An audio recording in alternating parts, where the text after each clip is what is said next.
Allez, on continue la suite de notre déballage du KS énormissime de Company of Heroes. Donc là, c'est la partie 2. Donc si jamais vous n'avez pas vu la partie 1, je vous recommande d'aller la voir. C'était sur la boîte de base.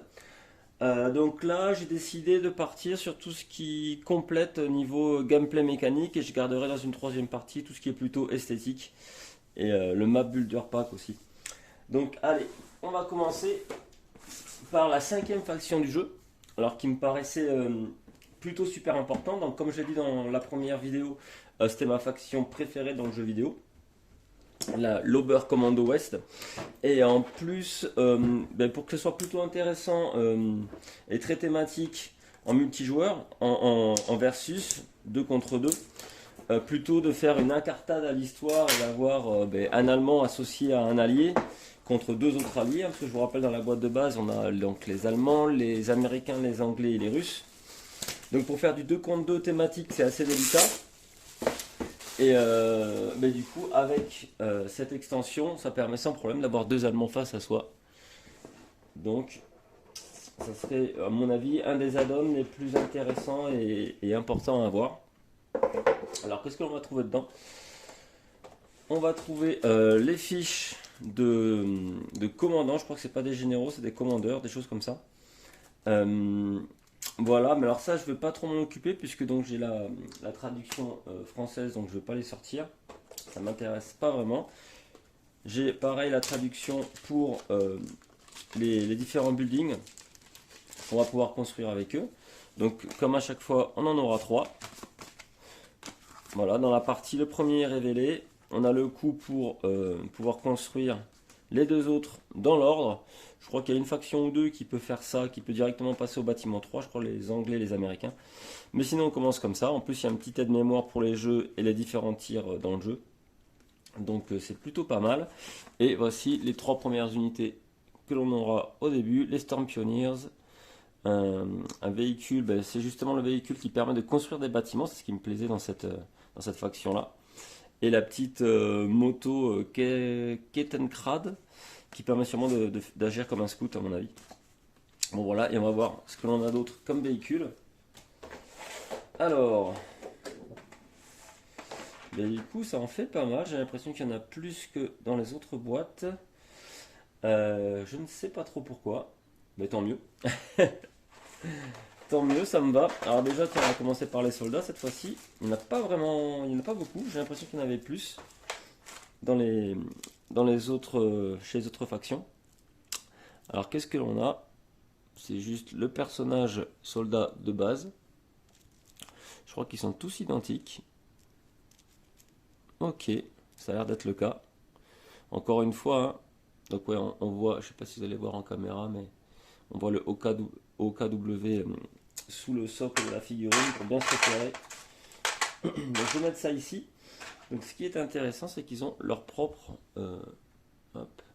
petit canon d'artillerie anti-char et petite joyeuseté comme ça. Allez, montre-toi en caméra.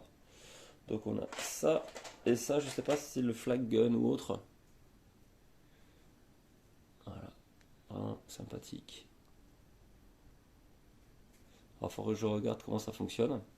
Parce que ça forcément ça va pas rentrer sur le socle des figurines. Donc je regarderai ça. Hop. Alors je vais approcher un petit peu pour que vous puissiez voir déjà rapidement ce qui nous attend. Donc ça va être les Stuka, les lance-missiles. Je vais quand même les montrer un par un, sinon ça va pas se voir. Donc ça c'était pour faire du barrage d'artillerie dans le jeu, j'adorais cette unité. Ouais, Stuka Half-Track. Vraiment encore une fois, très très bon plastique. Je m'attendais pas à ça. Ça doit être le Puma, c'est ça il me semble? Ouais, Puma. Bon, ça fait quelques années que j'ai pas rejoué au jeu. Voilà, un des premiers véhicules que l'on peut sortir en jeu. Est-ce qu'il tourne ou pas? Ouais, il tourne, impeccable. Bon, certains sont à tourelle fixe, hein, bien sûr, mais celui-ci, ce n'est pas le cas. La petite pétrolette, là, du coup, qu'on vient de voir, chenillée. Voilà. La Kettenrad ou je ne sais pas quoi. Est-ce que c'est indiqué dessous sur celle-ci? Ketenarad. Ok. Bon, encore une fois, un top. Très détaillé. Qu'est-ce qu'on va se regarder? Un Panther. Un beau bébé. Vraiment, ça va super bien rentrer sur le plateau, tout ça.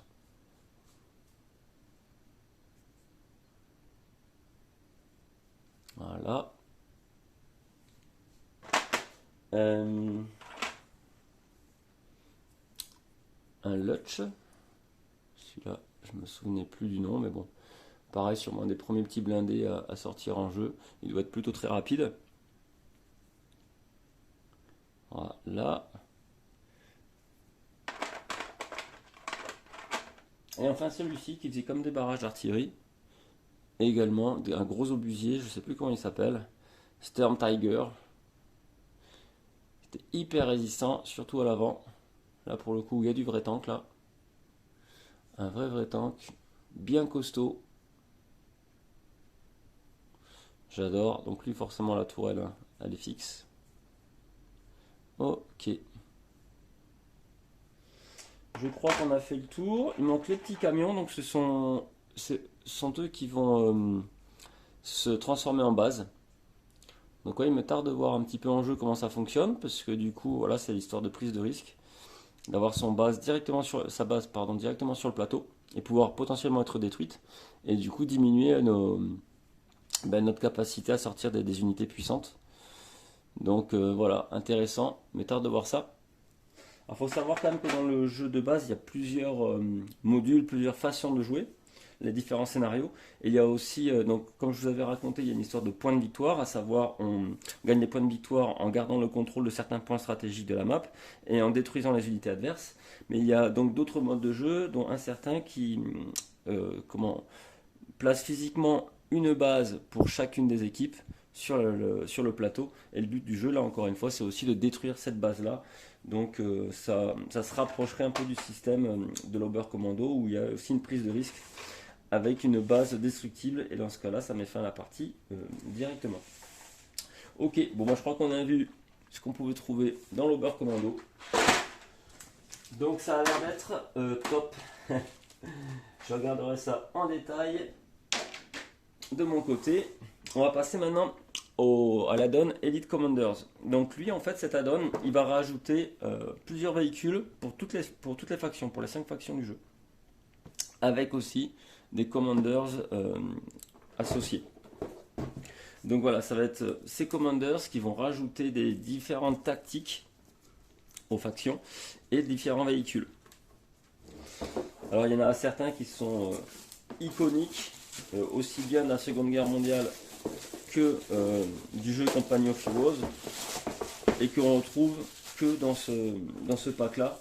Alors c'est dispensable, hein, le jeu est déjà ultra riche, mais bon voilà, quand on veut tout, quand on veut la totale, ben, pas le choix, faut passer par là. Alors on va regarder ça ensemble. Donc là je crois qu'ils n'ont pas fait de différence avec les deux unités allemandes. Par contre là le vert je trouve peut-être plus prononcé encore que le vert. Faudrait que je regarde. Qu'il y avait dans la boîte de base, peut-être pas, remarque. Donc voilà, on regarde un peu de près ce qui nous attend. Donc des beaux bébés, hein. Encore une fois. Allez, je vais vous montrer ça. Donc on va commencer par les Allemands justement. Donc ça c'est le Jagdpanzer, le Jagdpanzer. Est-ce que ça pourrait se monter ça ou pas? Non, je vais pas essayer de faire l'andouille. Bon, ça va, c'est pas trop tordu.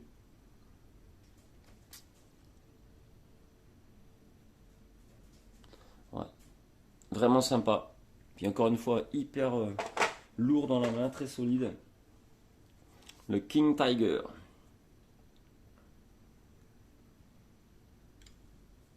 Donc ça, ce sont les deux types de chars supplémentaires pour les Allemands. On va passer aux Russes. Aux Russes qui gagnent le KV2. Il est tout chou avec sa grosse tourelle.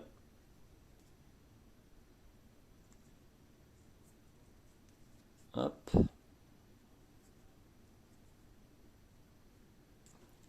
Le KV2. Et celui-ci, l'IS-2. Lui, il doit faire mal aussi. Il a la longueur du canon, encore une fois, ou tiré de très loin, j'imagine.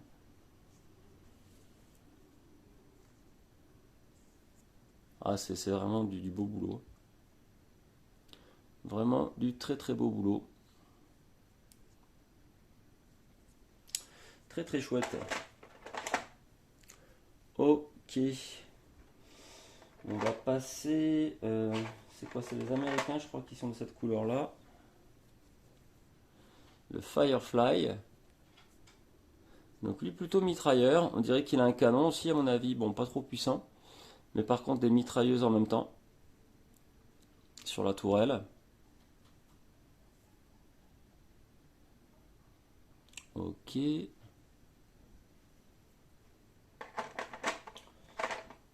Qu'est-ce qu'on a ici? Le sexton. Ok. Pas confondre avec le sexto qui n'a rien à voir. Alors, apparemment ça doit être un transporteur de troupes celui-ci. Ok, transporteur de troupes et puis ouais, plus ou moins mitrailleuse sur le dessus également. Et nous avons le Comet. Ok. Non, ça fait plutôt anglais, je pense. Hein. C'est pas les Américains, ça, ce sont les Anglais, ouais. Il me semble que le Comet, ça me parle, ça devait être un tank anglais, ouais. Donc ça, c'est fait. Qu'est-ce que l'on n'a pas vu? Les Américains, justement. Le Pershing. Alors celui-là, il me parle pas trop. Ok. Donc très chouette également. Ah, le Stuart, lui par contre, oui, il me parle. C'est un des pareils, des premiers qu'on peut sortir dans le jeu. Le petit Stuart, très rapide, pas très résistant. Mais on peut faire déjà des bons dégâts avec. Voilà. Ici, ah bah tiens, lui, sa tourelle, apparemment, est démontable. Comme je crois que c'était le Churchill qui pouvait changer de tourelle dans la boîte de base. Donc ça, c'est le Calliope, ou Calliope. Ok. Donc de base qui vient avec un canon anti-char classique, je suppose. Et que l'on peut éventuellement déboîter. Ah, même pas. J'ai l'impression que les deux sont complémentaires. Est-ce qu'on pourrait y ajouter directement? Ah oui, c'est ça. On lui rajoute une barre de lance-missile. Donc là, ça commence à faire très mal. Là, vous avez un beau bébé également. Voilà. Bon, je sais pas si je l'ai mis dans le bon sens et tout, mais bon, le concept c'est ça. L'évolution du tank, on peut lui rajouter ça. On peut faire un barrage d'artillerie également. Vraiment sympa. Donc là, vous avez toutes les cartes qui vont bien pour pouvoir sortir ces unités-là. Comment on va faire ça? Je vais vous en montrer une. Donc dans le jeu, on va gagner des points d'expérience, principalement en touchant et en détruisant les unités adverses. Et ces points d'expérience, quand on peut voir par exemple, c'est l'icône que vous voyez ici. Avec ces points d'expérience, on va pouvoir débloquer ce qu'ils appellent des tiers, donc d'avancer de nos différentes capacités. On doit forcément commencer de la gauche et aller vers la droite. Et donc on aura des capacités particulières, voilà, nouvelles pour notre faction, des bonus supplémentaires. Et donc dont la possibilité d'acquérir des tanks qui ne sont pas dans le jeu de base en fait.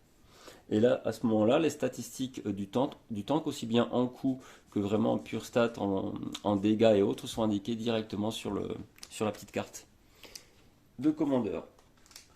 Ok, ça c'est fait. Donc là, nous avions l'add-on Elite Commanders.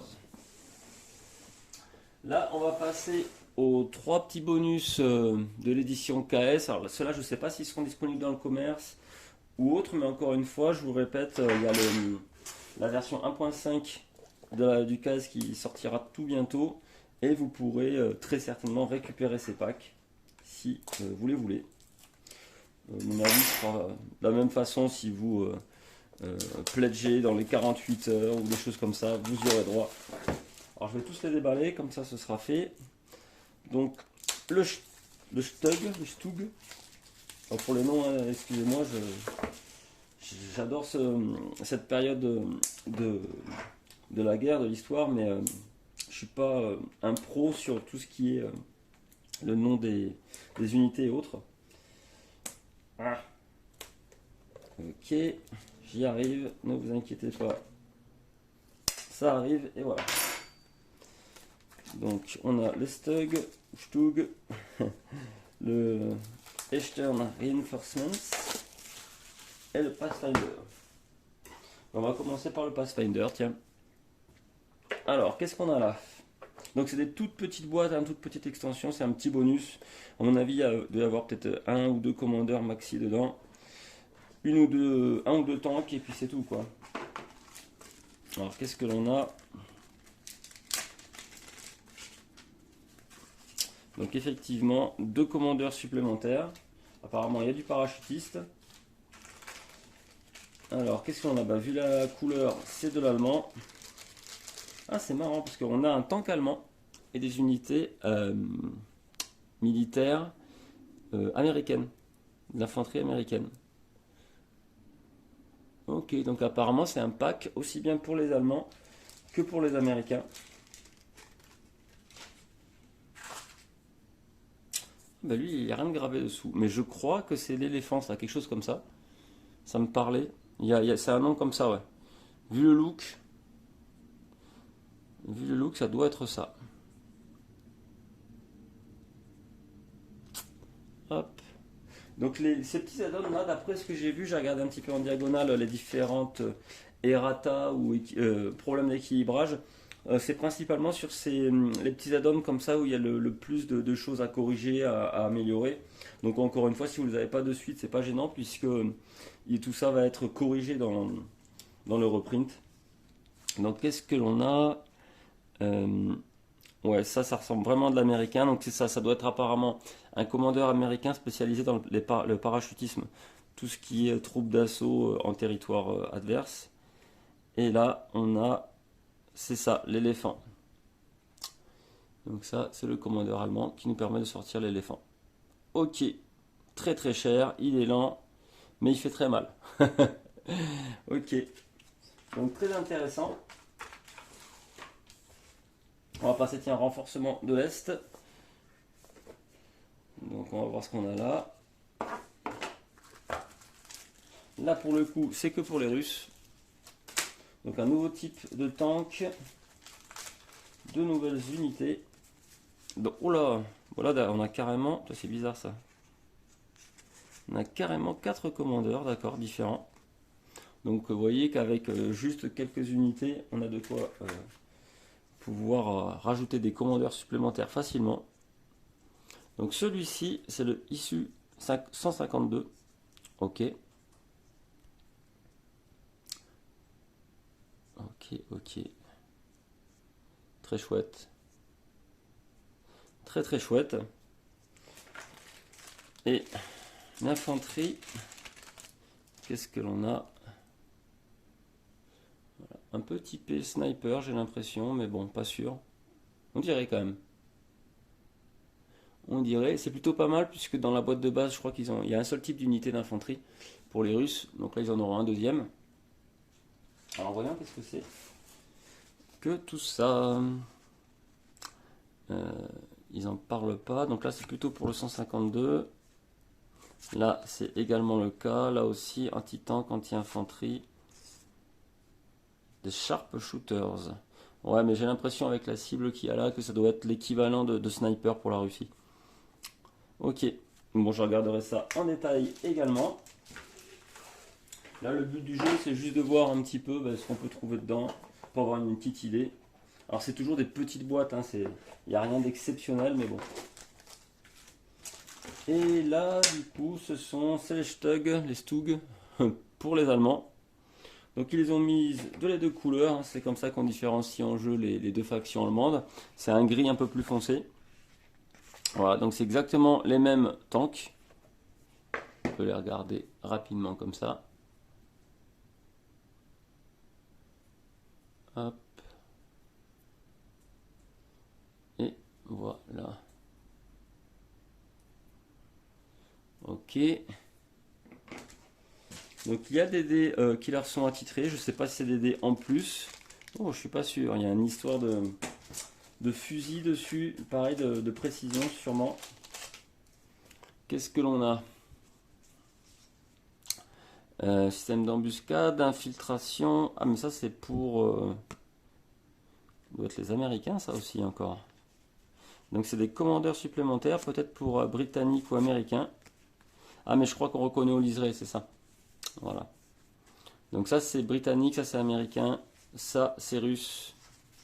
Et les trois autres sont allemands. On peut sortir les Stuck Brothers. Ok. Ah, les fameux Stormtroopers. C'était donc les unités que j'utilisais avec le Ober Commando West dans le jeu vidéo.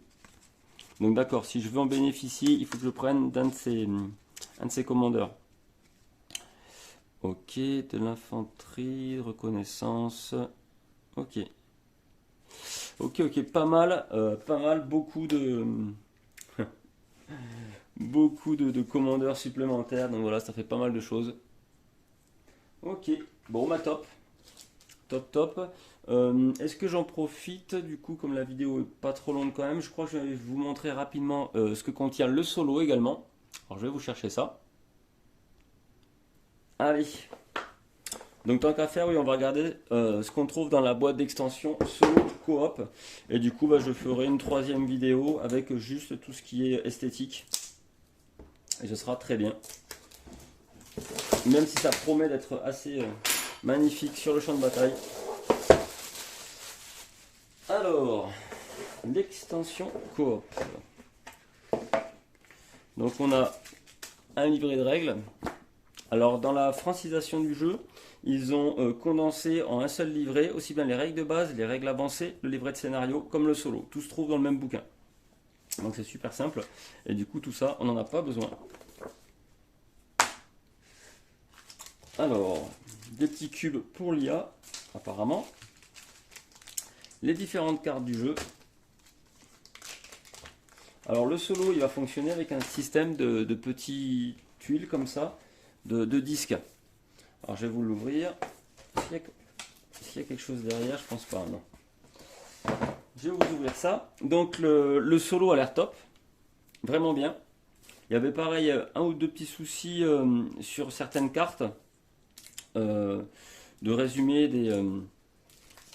d'actions d'IA qui n'étaient pas vraiment... Hop là, qui n'étaient pas vraiment... assez travaillé, on va dire, pour le contrôle de points de victoire. Mais ça a été, grâce à la communauté notamment, ça a été retouché, équilibré. Et c'est juste une petite modification à savoir sur une des cartes.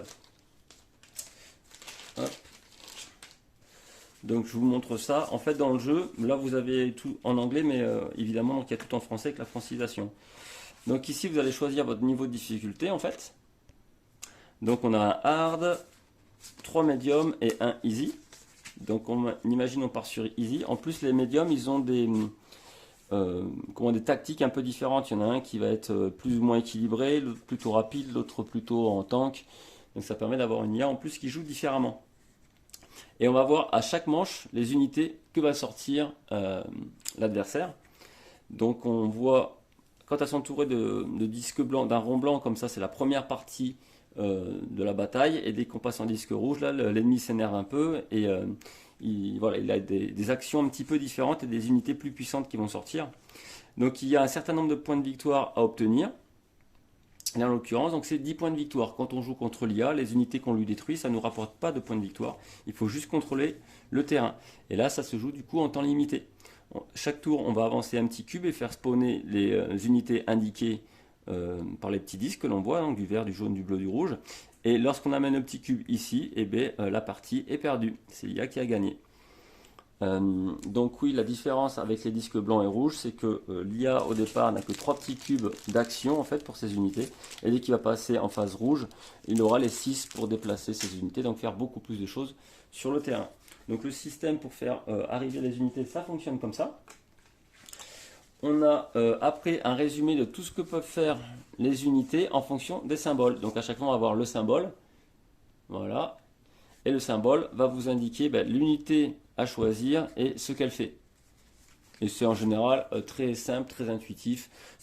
Soit elles vont se diriger vers un point de contrôle ou un point de victoire, vers l'ennemi le plus proche, attaquer l'ennemi le plus proche, des choses comme ça, quoi. Donc à son tour, pour l'IA, on tire une carte. On tire une carte et on va suivre dans l'ordre. Donc, alors 3 points en début de partie, donc 3 actions à faire. Et puis on glisse du haut vers le bas et on voit si l'adversaire a ce type d'unité sur le terrain. Si oui, est-ce qu'il peut faire l'action demandée sur la petite carte de résumé, hein, sur celle-ci. Voilà, si c'est pas possible, on passe à l'icône suivante, etc. jusqu'à réussir à faire des actions à l'IA. Donc il y a pas mal de cartes, tout ça on les tire aléatoirement. Voilà. Et on en tire quelques-unes. Il y a aussi plusieurs phases, comme vous voyez. Voilà, avec les petits liserés rouges et jaunes. Donc dans la première phase de la bataille, on tire des cartes ici. Et dans la deuxième phase, on tire celle-ci. Donc ouais, il y a pas mal de cartes, donc pas mal de hasards, de choses différentes à faire. Donc on a vu que l'IA allait pouvoir sortir des unités vertes, jaunes, bleues, rouges, etc. Ces unités, donc on les retrouve sur cette tuile. Donc dans le jeu, vous n'allez pas avoir les unités véritablement sur le plateau. Vous aurez les disques comme ça. Et éventuellement, si jamais, vous pouvez bien sûr remplacer, ou tout du moins ajouter sur ce disque l'unité allemande pour donner un aspect plus esthétique et plus réaliste. Mais sinon, donc, on a aussi toutes les informations sur ces petites tuiles. Donc il y aura beaucoup d'unités, évidemment, avec leur stats déjà indiqués dessus. Un effet de révélation, très souvent. Et il y aura aussi également pas mal d'événements. Alors est-ce qu'on va voir ça? Là c'est beaucoup d'unités. Donc oui, la couleur verte c'est tout ce qui est troupe. Je crois que le plus ou moins jaune comme ça c'est véhicule léger. Et apparemment infanterie équipée avec canon anti-char, etc. Voilà. On a le rouge, ce sont les gros tanks. Le rouge, ce sont les gros tanks. Flak Panzer, Panzer 4, Sturmpanzer, ok. Et le bleu, c'est tout ce qui concerne le tir de mortier. Voilà. Et ici, à mon avis, c'est tout ce qui est événement. Donc là, vous n'aurez pas d'unité quand vous allez retourner ces jetons, mais il va se passer quelque chose. Soit pareil, un tir d'artillerie, un barrage aérien, des choses comme ça. L'ennemi va pouvoir se réparer ses unités ou ses infanteries qui ont été endommagées, blessées. Voilà, donc ce qui est intéressant, c'est qu'il y a un système de brouillard de guerre dans le jeu. Quand on déplace les unités adverses, elles sont cachées. Donc on ne sait pas le type d'unité qu'il y a derrière, on ne sait pas non plus, c'est pas un événement à la place. Donc c'est un mal pour un bien, on ne voit pas vraiment sur le terrain la véritable unité adverse. Et lorsqu'on retourne, du coup, on a voilà, la petite surprise quand il arrive à porter en fait d'une de nos unités. Et on voit ce qui se passe. Et si jamais l'unité, d'une façon ou d'une autre, n'est plus dans notre champ de vision, de nouveau on le retourne. Donc il va falloir suivre méthodiquement l'adversaire, toutes les unités qu'il a déployées. C'est plutôt pas mal. Donc voilà, mais si vous voulez, vous pouvez très bien, une fois que vous avez révélé la tuile, poser dessus le tank ou l'unité d'infanterie qui correspond à l'image. Et puis pour faire un peu plus thématique. Ok. On a le livret de scénario qu'on peut regarder rapidement. Donc ça c'est le solo. D'ailleurs c'est pas scénario à mon avis. Le scénario il se joue exactement comme dans les versions versus. Et donc on a explication aussi bien pour le solo que pour la coop. Avec un système de grille de lecture hein, et d'essence de lecture. Bon classique, on a l'habitude maintenant pour les joueurs solo. Et voilà, mais qui est aussi vraiment très simple. Très simple, très espacé, très imagé, ça fait quelques pages, mais en fait, ça doit se lire en même pas 5 minutes. Et voilà, et à chaque fois dans tous les livres de scénario, enfin dans tous les livrets, quels qu'ils soient, il y a toujours un petit QR code pour aller directement à une vidéo qui vous explique en détail comment fonctionne le jeu, et en même temps qui vous donne le lien sur une petite application que j'ai prise du coup, une petite application qui résume justement toutes les règles, tous les errata, toute la foire aux questions et des choses comme ça. Donc c'est plutôt ouais, super intéressant également d'avoir tout condensé sur notre téléphone au cas où. Voilà, bon là on a fait le tour de ce que je voulais vous montrer côté vraiment gameplay. Maintenant on va faire une dernière vidéo qui va se consacrer euh, à tout ce qui est esthétique, donc tous les buildings, tous les bâtiments du jeu. Et en même temps le map builder là, qui permet de modifier un petit peu la map, des choses comme ça. Donc là lui je sais pas trop ce qu'il y a dedans. On va découvrir ça ensemble. Donc je range tout ça et je me lance dans la troisième vidéo. À tout à l'heure.